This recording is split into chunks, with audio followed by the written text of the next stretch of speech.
All right, everybody, time to once again climb the old MMA knowledge tree with one of the very best coaches in the game, a fighters only World MMA Awards nominee for Coach of the Year, training fighters out of the World MMA Awards nominated Extreme Couture. He is the world traveler where each trip is more interesting than the previous. He is the one and only Eric Nicksick, kind enough to join us once again. Eric, how are you, sir? I'm doing well, Mike. Thanks for having me on, brother. It's great to have you here. So let us not bury the lead, my friend. It is Wednesday as we record this conversation. And just a few hours ago, the PFL makes the big announcement, the big reveal, the mixed martial arts return of Francis Ngannou. He'll face Renan Ferreira in the main event of the PFL Super Fight pay-per-view card, October 19th, location TBD. I'm sure you were privy to this news well before any of us were. Now that it's out there, now that it's official, your reaction to Francis's PFL debut and his first MMA fight in 2.5 years or so being officially announced? Yeah, I'm excited for him. And honestly, Mike, like I think for me as a coach, it was more just trying to get him through the loss of his son was the most important thing. And get him back in the gym and get him back around the fellas and back to training. With that being said, that process I think has led him to feel comfortable in taking this fight and getting back in the cage and then, doing his PFL obligations. So, first and foremost, man, I think it was just getting through that hard part and that hard stretch, which I don't think he's necessarily through. I think he's just being able to occupy his mind and his time with MMA. And thankfully he's wanting to come back and fight.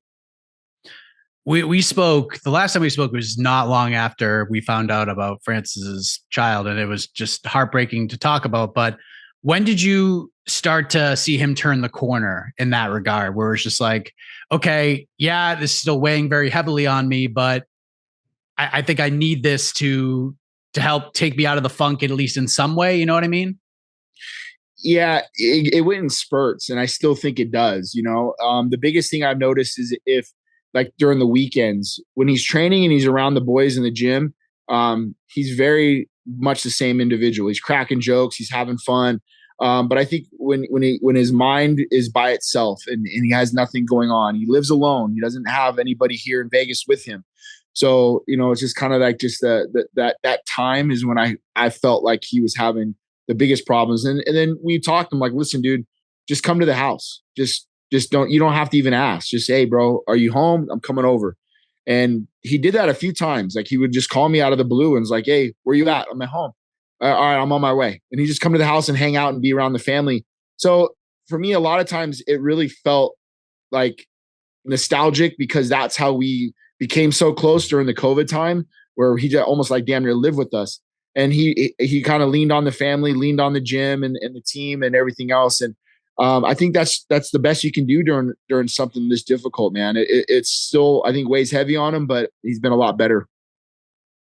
A lot of people were thinking after Francis made his way into the boxing world, he had the Tyson Fury fight, all the money and all the big things that were available to him and still available to him, despite what happened with the Anthony Joshua fight.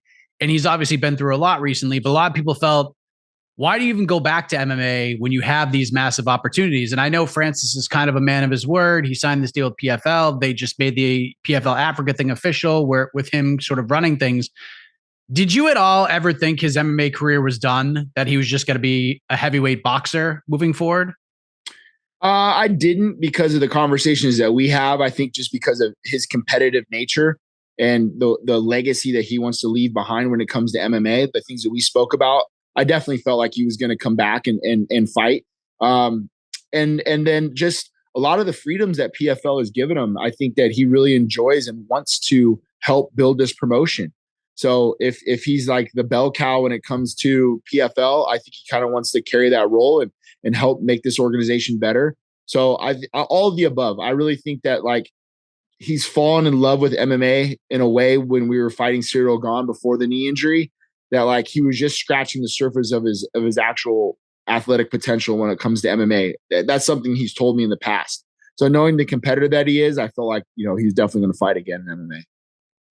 Ferreira he's just a giant dude. He's humongous and he has the size and the speed and the strength, but everything outside of the tail of the tape, it's kind of all Francis, right? Experience, resume, quality of competition, because Francis has just fought the best of the best in this division over the years. And Ferreira has fought some decent guys. Like Ryan Bader is an all-time great at 205, moved up to heavyweight, had a lot of success up there, but he hasn't faced nearly the level of competition that Francis has. So as a head coach, as someone who's preparing for this guy, how do you prepare for somebody like Renan Ferreira and what he brings to the table without having the same kind of experience of, former opponents that Francis has had?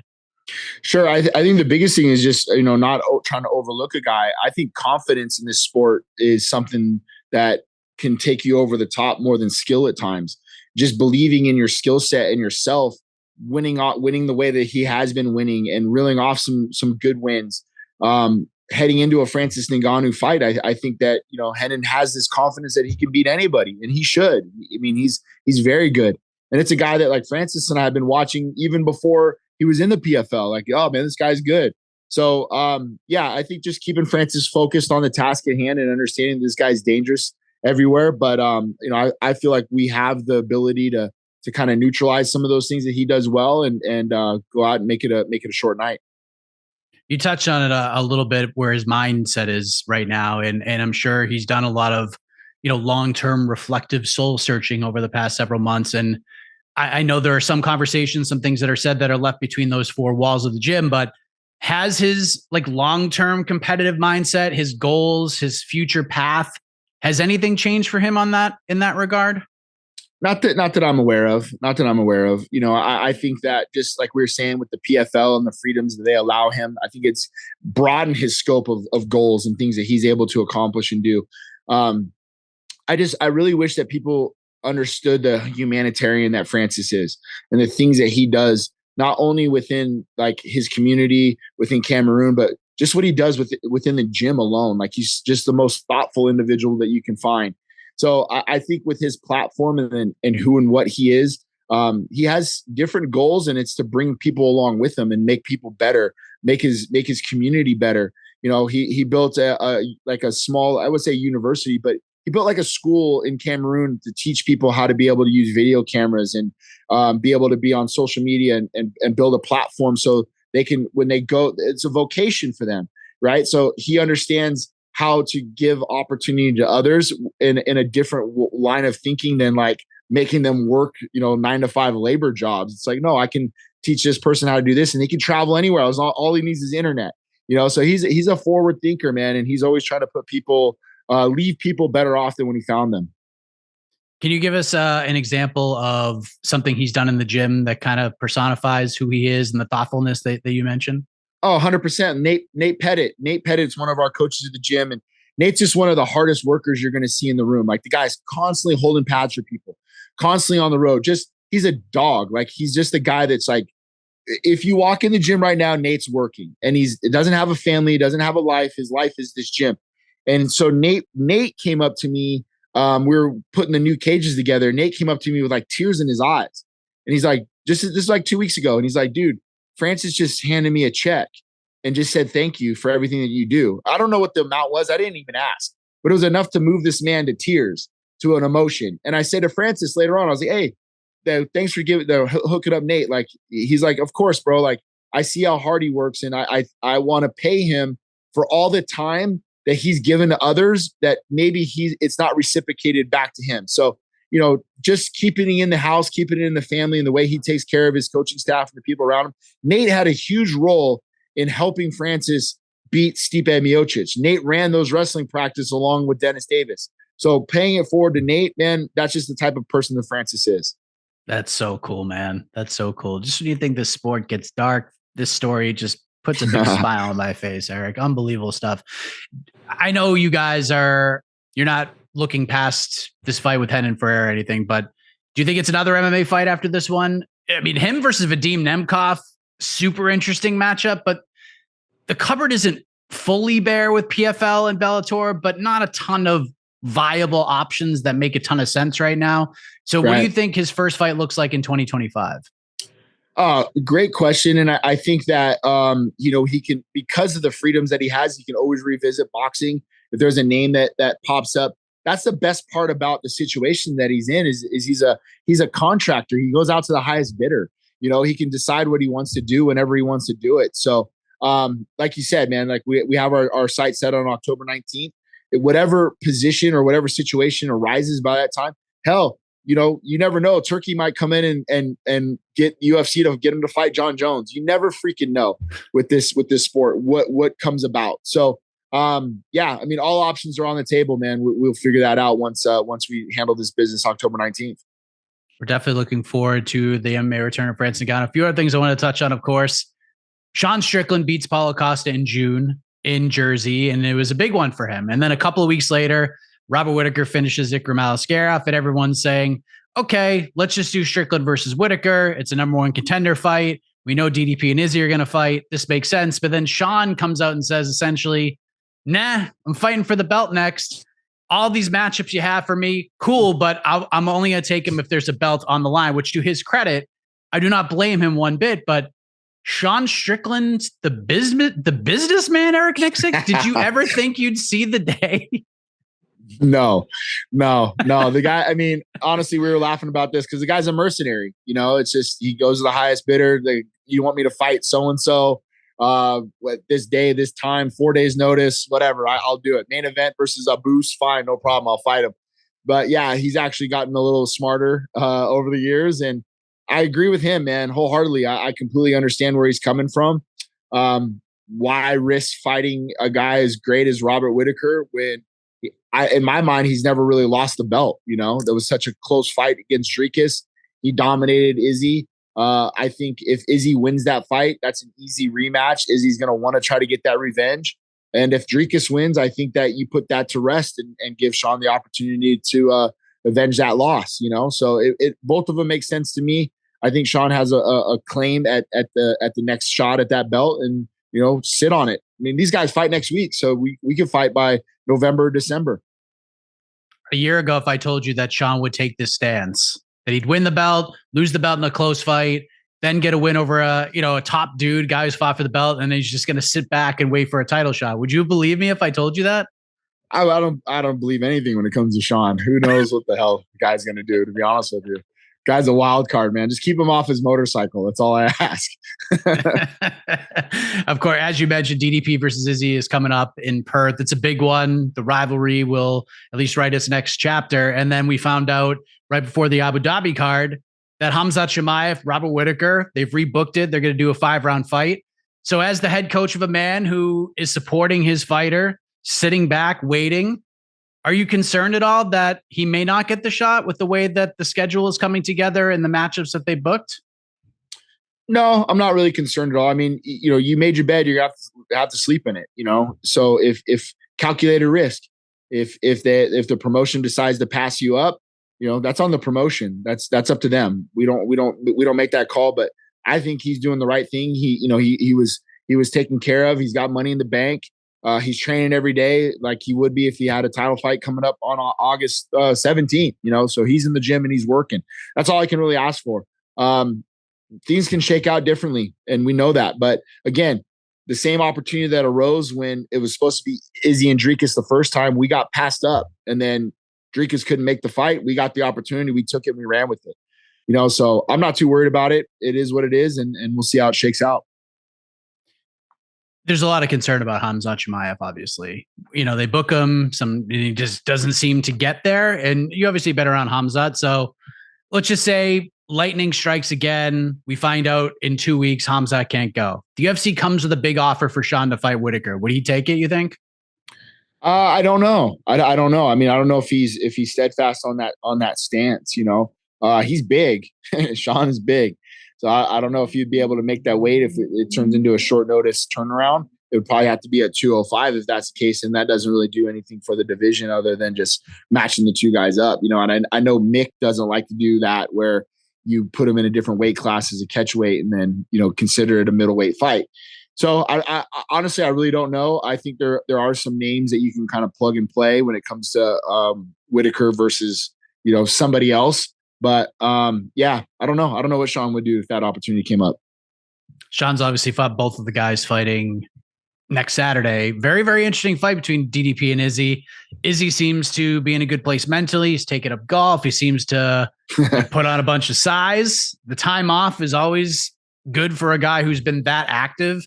And then DDP is just a tough test. He's just been on a roll and the guy can't seem to lose. So how do you see this one going down and what sort of stands out to you? I kind of consider it a 50-50 coin flip, man. I really do. I'm very curious on seeing what type of Izzy comes back. I'm a lot of ways selfishly I'm pulling for him because the division is much better with a talented and championship level Israel Adesanya in the division. And I really took a liking to Dricus over the last year or so. I would say like we're close, but we're friendly and we're very respectful towards one another. And I'm pulling for him in a lot of ways because I think he has been overlooked severely over the years. And he's a problem, man, and he's only getting better. I think the way that he's starting to fight and understand kind of who and what he is as a fighter, he's awkward in a way like Sean is, but with more power. Right? Like it's hard. It's very hard. It was very difficult for us to find particular sparring partners for Dricus, like for the Dricus camp. Like you're not going to find many people that can fight like him, so our best knowledge that we brought over was when Brad fought him and we had that ability to take that game plan and understand how to implement it. But Dricus only got better since the Brad fight, so it's a very interesting matchup to me. I'm curious on how they game plan it. I think if I'm Dricus's camp, I'll take a hard look at what we did with him, with Sean, and understanding the cage control and what we did there and try to bottle Izzy up. And I think Izzy needs to reverse engineer that game plan and go, hey, this is what these guys did to me and the blueprint's out. And here's how we have to try to keep my back off the cage and implement our game plan out in the open. Cannot wait for that fight. A couple last things I want to talk to you about. One, we mentioned at the beginning at the Open, World Traveler. You were in Manchester. Everyone knows the interesting fight week you had, breaking up fights. Manel Kape and Muhammad Mokaev are getting ready to fight each other in an octagon. They fight in the hotel. They almost fight during the ceremonial weigh-ins. And boy, the damn bell just has to ring, Eric Nicksick. And that's what happened Saturday, UFC 304. It was just so weird to watch, but at the same token, I was still on the edge of my seat because I was waiting for something to happen, and it just didn't. Outside of, and I have so much to talk to you about this fight. What was that like for you watching Manel fight Muhammad Mokaev after all the build, everything that happened to get there, and then the damn bell rang? Yeah, no, it was great. I mean, for sure, I was like, this is going to be a, George Masvidal, Ben Askren moment where we're just going to fly across the cage and try to take his head off and, and everything else. But it was just round one. And I have to take some blame on that because I talked to Manel a lot about not fighting too emotional, right? Like, hey, dude, we can't go in there and just try to take this dude's head off because that actually gives him the hips, right? Like we're overthrowing things. So we still need to be calculated. And the game plan was to get him bottled up and then go. And then once we got him in those bottlenecks, Manel wasn't able to really get his footing right. And then he kept kind of like having to reset. So it was a very lackluster first round. And I actually said that to him getting on the stool. I remember looking over, I was like, damn, for two guys that hate each other, that was a pretty boring ass round, like what the hell? And then it was literally like, I think the first or second transition in the second round where he snapped his toe, broke his foot. So that really put us behind the eight ball, I think, as far as our game plan went and the movement went. I think Manel did such a really good job of not only staying within the fight, but I felt like he had more of the damage in the fight. I think Mokaev just was kind of just out pointing him, and then Manel would come back with huge, heavy, lumbering punches. So by no means I think it was a robbery. I thought the fight was very close, but you have to take in consideration, here we are fighting in this hometown. Anything that Mokaev does, the audible, the audio sounds the judges are going to hear, that's going to take an effect on you, man. And then we got on the stool going in round three, and I remember like looking at Manel the whole time, and then like I peeked down and looked at his foot, and I was like, oh shit. I mean, it was like a hatchet wound. Like, it was gnarly looking, dude. And then the guy's like, you could pull it if you want. I'm like, dude, I'm no podiatrist. I'm not pulling that toe. Like that thing is nasty. Mangled ass foot, you know? So I just kind of like, I don't really know what to do at that point, you know? So I got to go back to school and figure out how to manipulate joints and whatever else. But it looked bad, man. It looked like it was like shattered. So I didn't know what the hell to do with the thing. But, you know, it was an unfortunate turn of events. I think just with the broken foot and the anticlimactic kind of fight that it ended up being. You know, I kind of feel bad for Mokaev too. Like, you know, you get the win, you get cut. I'm like, fuck, man, that's shitty. So yeah, that was it, man. Were you surprised? I mean, look, you cornered a million fights at this point, and you've seen guys who don't like each other and get in skirmishes, and sometimes they hug and they bury the hatchet, and sometimes they don't. These two dudes, I didn't see that coming at all. They had a moment together. Were you surprised to see that? Nothing surprises me anymore. Like I remember like looking over at DC because like DC was commentating, and I looked over at DC like what the fuck is going on here, bro? And we kind of just like laughed at one another in the moment. You know, like nothing surprises me anymore. These dudes are praying at the end and whatever. I don't know. I prefer that sportsmanship over the latter, you know, so I'm glad that whatever moment that they had was on the level of sportsmanship and not us throwing stools at one another and look like a bunch of assholes, you know, and especially after a fight when you had the opportunity to fight for 15 minutes and then you're going to have some aftermath in the cage. That's just pointless to me.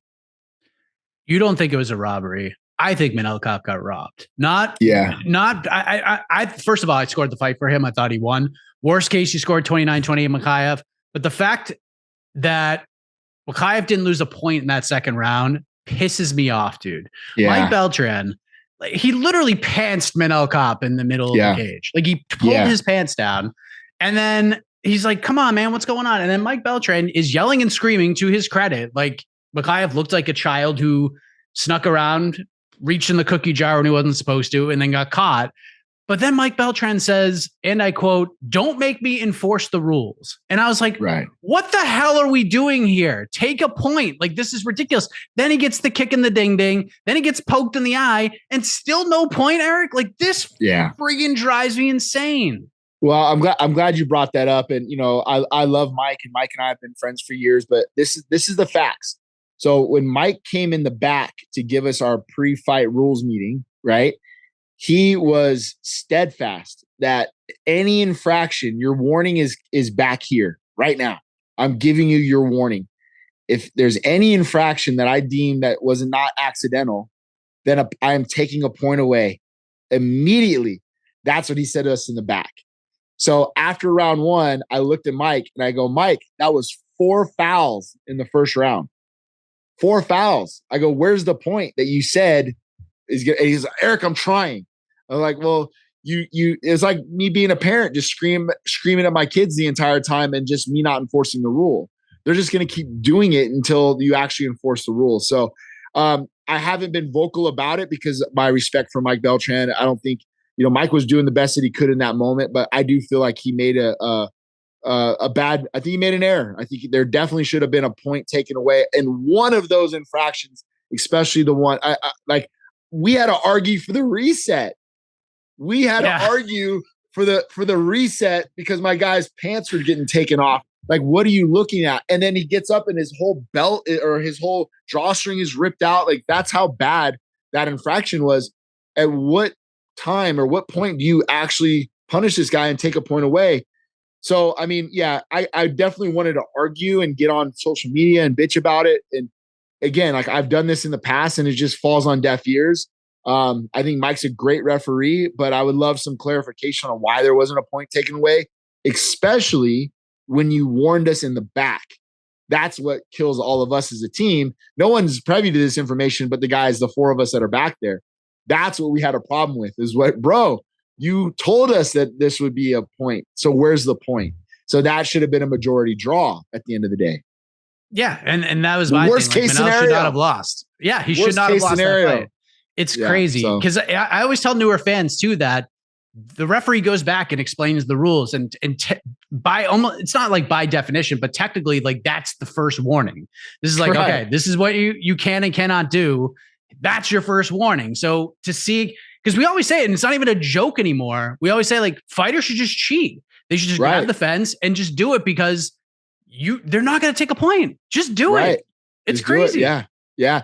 I mean, and Mike spoke to us like a true LA County Sheriff's Office police officer that he is, you know. He talked to us and warned us. Like, I literally, like, Manel's kind of like rolling his eyes, like, all right, I get it, bro. Like, that's how like he was just on us and like the finger pointing. Like, if you guys do this, I'm telling you, you know. And then all of a sudden it was like, well, then what happened? Where's the point? Where's this? What's that? So yeah, I was pretty disappointed with that, but it is what it is. Let's talk about Danny Ige, Mr. 4 hours notice. He's booked for his next fight. He's going to Abu Dhabi. He's going to fight Lerone Murphy. And when we broke this news, I thought people were going to be so incredibly excited about this. People just love Danny Ige. They were like, oh, come on, man. Dana promised him the Sphere. What is this? This is punishment. What the hell? He should have been doing this. Should be doing this. But this is a banger, dude. Danny Ige versus Lerone Murphy. This fight was supposed to happen, I think, earlier this year, if not the end of last year. This is a great fight.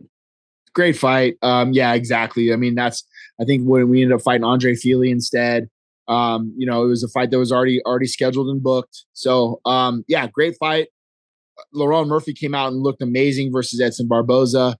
You know, this stylistically is a great fight, very similar in a lot of ways. So, I mean, it is what it is, man.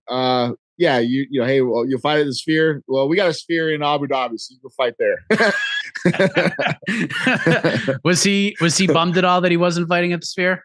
No, I don't think so. I mean, I'm sure there was probably a small part of him because, you know, but Dan's not going to be bum long. Dan is always the glass is half full type of guy. Like, he's all about perspective, and so am I. I think if we sit there and cry about it and bitch about it, then you got two guys crying and bitching about it, and you're losing sight that you're fighting in the UFC and you're fighting a top 10 opponent, and you know, it is what it is, man. So I'll already be out there anyway. I'll just extend my week and then go to Abu Dhabi. So why not? Yeah. I mean, look, this is a card that the UFC puts great importance on every single year. They go to Abu Dhabi every year. It's always a big deal. They try to stack it as much as possible. So that says something about Dan, that they put him on this card, right? Like, it just says like, hey, we're trying to stack the deck. Got to put $50K on it, right? Yep, exactly. You got a lot of fighters at the Sphere, do you not? Zellhuber, Rosas, there might be others. Lazy Boy. I can't wait to see what this looks like, Eric. Have you been in the Sphere yet? I haven't been in there once. No, but I'm excited that my first actual experience is going to be September 14th. It's crazy. I mean, tripping out. Oh my God, man. Zellhuber versus Esteban Ribovic is ridiculous, dude. Yeah. What a ridiculous fight. I always bring up the first time I talked to you about Zellhuber. I think it was after the loss. He was booked maybe for a second UFC fight. And you compared him to a Lamborghini, like getting a brand new Lamborghini, but you don't know how to drive it yet. You just know it's cool and it's loaded with all these awesome features. Have you figured this out? Have you figured him out a little bit more? I mean, he's still super young, Zellhuber, and he's only going to get better and better. His progression is just insane. And now he's fighting an absolute just animal in Esteban Ribovic. This is an insane fight that's going to fly under the radar because of the two title fights. 100%. And like, just time served really is with him, and just getting to understand one another and knowing what I do have in the athlete and his anatomy, you know, like even the last fight, like we were doing a lot of things. And I think he was doing things without understanding the purpose of it. And it's like, hey, let's just get back to our jab. You know, like you're like 9 feet tall for the division. So let's just jab this guy's face off and then let everything kind of fall into what you do really well. I think that's been the not necessarily growing pains, but the growth, right? The understanding of what I'm looking for in certain things, and then what he can do athletically in certain things has just been a lot of fun, man. Like, you know, he's like that Kai Kamaka for me. A lot of times you're able to jump in the car and floor it. We're getting to that point now where I feel like we're on that same wavelength. Well, we're looking forward to all the fights you'll be cornering for the rest of the year. You're going to be all over the damn place, but exciting news about Francis, seeing him back in there, and appreciate you jumping on as always, my man. Enjoy just some somewhat local travel, I guess, for the next couple of weeks before you start heading over to Saudi and Abu Dhabi and all those crazy places. But appreciate you as always, my man. I appreciate you, Mike. It's always good talking to you, brother.